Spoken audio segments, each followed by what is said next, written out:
Thot, a ka mundësi një këshill për ata që agjerojnë, për nuk e falin namazin jashtë Ramazanit. Në Ramazan agjerojnë dhe falin 5 kohët e namazit, ndërsa jashtë Ramazanit vetëm xhuman dhe bajramin e falin.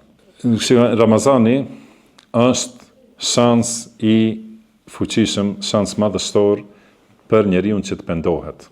Edhe çështja e parë me të cilën duhet ta shfrytëzoj Ramazanin është që të pendohet, ta përmirësoj rrugën e tij.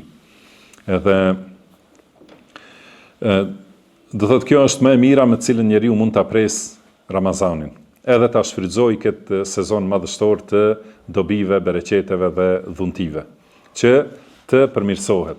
Dhe pendimi është me vendosmëri që njeriu mos i kthehet mëkatit.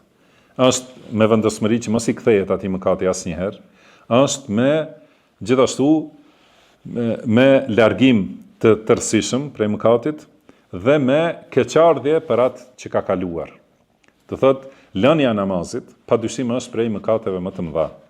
Dhe lënia e namazit kemi thënë se është temë diskutimi mes dietarëve, ai që nuk e fal namazin, a është musliman ose jo. Pra nuk diskutohet se është mëkati më i madh që e bën njeriu. Por, a është ky mëkat që e nxjerr krejtësisht prej Islamit, dhe nëse njeriu del prej Islamit, nuk i bën dobi asnjë vepër. Atëherë agjerimi nuk i bën dobi.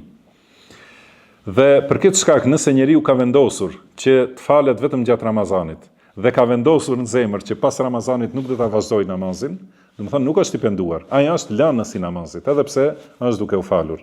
Duhet besimtari ta kuptojë se namazi është obligimi më i madh prej obligimeve veprore, prej veprave, dhe pa namaz, do thotë nuk vlen veprat tjera.